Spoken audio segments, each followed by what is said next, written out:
L'arbre prolonge sa survie par les noms que lui donne l'homme dans les livres de science et de papier.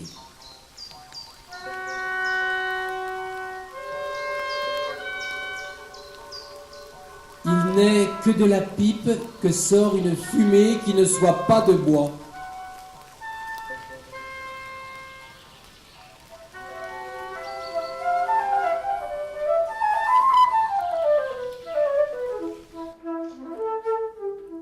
Tout est prêt. Canapé, bureau, ordinateur, étagère, livre, armoire. Tout est prêt. Ordinateur devant la fenêtre, canapé, 3 arbres, une villa, un voisin attentif à sa fenêtre. Rien, non, il ne voit rien. Laisse tomber, le voisin, pantalon, ne voit rien sous l'armoire, je me couche, le courrier, la moquette, jouet d'enfant, ça ne fait rien, à l'école, non. L'armoire, elle se penche, je ne sais pas, plein soleil, pourquoi moi, je ne sais pas. Une maison, un jardin, les voisins, un verre à demi plein, ne voit rien, le clavier silencieux, je ne peux, je ne fais ce que je peux, ce que je veux, j'allume de loin l'écran, le vent. Elle se couche sous un arbre, elle me touche, ça ne fait rien, les chaussettes, les voisins font le plein sur la cheminée, la moquette, une silhouette de travers, elle me regarde.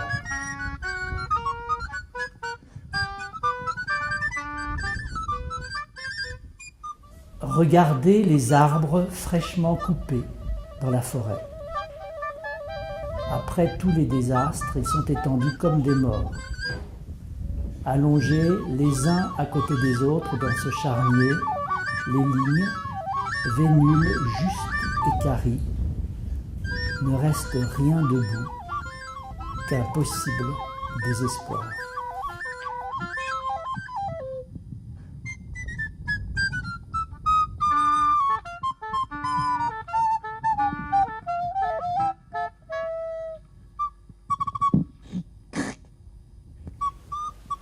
Un mot cherche mon cœur, moi, autour de lui.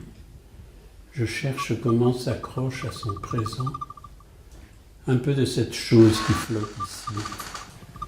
Partout dévastation, ruines et cependant que sa belle image est mordue par le temps, Saint Jean trempe sa plume dans la lumière. D'un geste égal, mais le jet lumineux vise on ne sait quelle partie du corps voici. Des mouches, elles vont butiner sa poussière, puis s'envolent vers le cul de four au vieux, a tellement noirci qu'il est négatif. L'aigle et Jean, même auréole, est plus qu'une aile. Au lion de Marc, l'œil un petit lac de larmes. Luc, le visage mangé par le moisi, est devenu un nègre à la barbe blanche.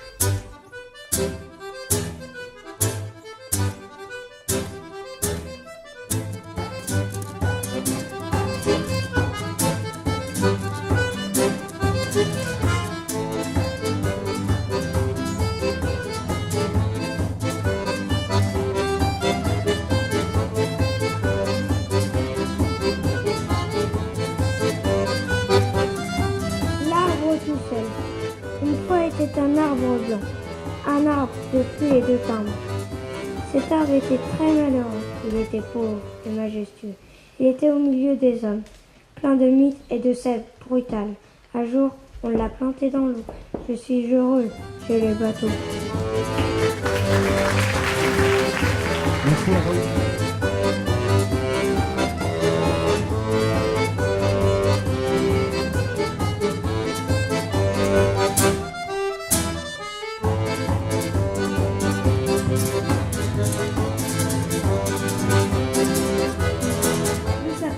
Il était une fois l'arbre, c'était un arbre centenaire, il vivait dans un grand jardin. Il pense qu'il est un arbre. On y trouvait un grand nid rond, on y trouvait un œuf en or. Cet arbre avait un grand cœur, recouvert de mousse marron. Son cœur était plein de sagesse, des insectes se promenaient. Un jour, la foudre le frappa, mais le sapin ne mourut pas.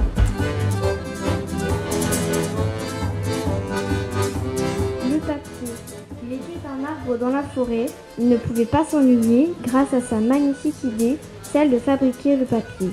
Pour le créer, il faut couper toutes ses branches pauvre poirier. Intensément déterminé, il fallait bien le couper pour produire du nouveau papier. Et son espoir est renfermé dans tous ses cahiers d'écolier. Bravo.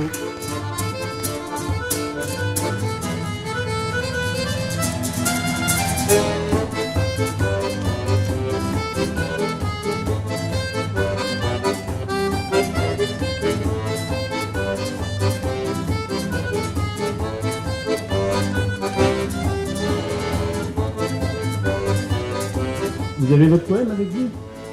Comment il s'appelle votre poème? Va chercher, regarde un petit peu s'il n'est pas par là, accroché en l'air. Un jour, Pommier était chez Bleu. La fruit délicieuse et sucrée. Un jour, un garçon a goûté les fruits des arbres et il a dit « Burk, je préfère les bananiers !» Pommier dit « Les fruits sont très bons. » « Mais non, c'est mes pêches qui sont les meilleures. » Imaginez donc la bagarre. Alors, deux filles ont goûté et ont dit « Vos fruits sont très bons. » Voilà, poème de Cathy sur Victoria. Bravo à vous, merci.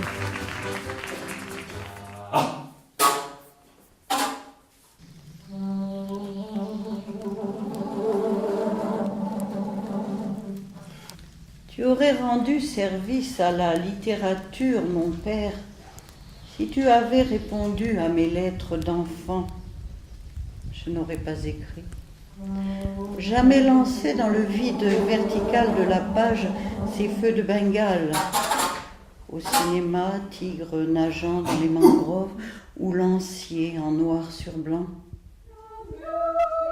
Delta, le Gange, comme le Rhône, écriture mythique de la bouche des fleuves.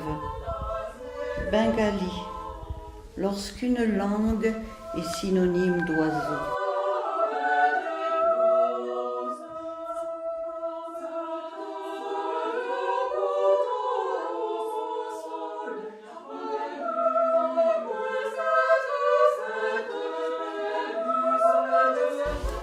Alors ça se passe en Afrique, parce que les girafes ils sont malades. Et c'est sur des arbres qui sont des acacias, des vrais acacias botaniquement. Où vous avez des fourmis, c'est en vitesse réelle, hein, des fourmis qui butinent du nectar, qui perdent et qui, vous voyez, perdent très très vite sur les parties vertes de l'arbre. Et les fourmis s'intéressent à ces renflements, elles les coupent, elles les emmêlent, ils sont gonflés de sucre et de matière grasse. Mais elles ne les mangent pas, elles sont purement nectarivores. Ça ne pourrait même pas rentrer dans leur bouche. Elles les emmènent dans ces grandes épines qui sont creuses et où elles ont ménagé une entrée et où elles ont disposé les œufs et surtout leurs larves. Et en fait, c'est l'aliment premier âge. Interrogeons-nous sur l'intérêt pour la plante d'investir autant d'énergie à la fois à nourrir des fourmis à tous les âges et puis aussi à bâtir ces énormes structures protectrices. Et donc, ces fourmis qui patrouillent absolument partout sur l'arbre vont défendre ces ressources.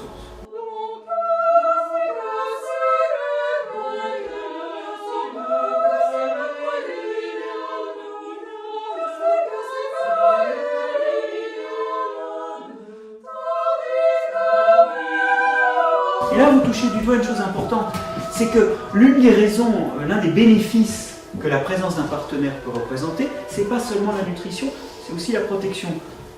Protection des larves de fourmis, protection de l'arbre par les fourmis. Il n'y a pas que la nourriture.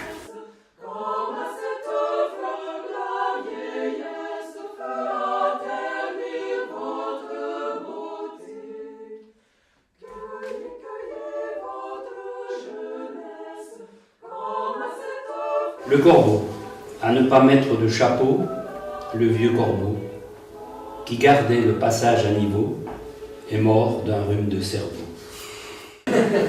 Dans le désert, chaque fois qu'un dromadaire, dans le désert, trouve un chapeau, même ordinaire, on chante une courte prière pour son dernier propriétaire.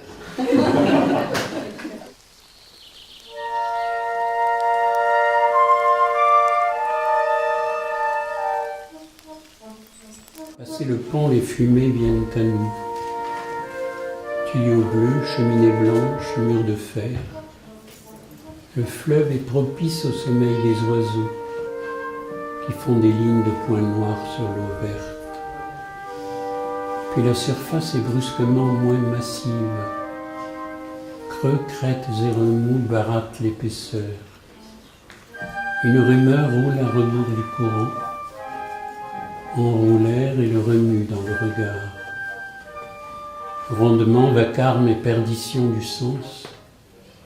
Tout se plie et fait lèvre à l'abîme et chute, explose au fond d'où pulvérisé remonte, volcan de fumée soufflant un grand nuage qui fait froid dans le dos de la vie petite.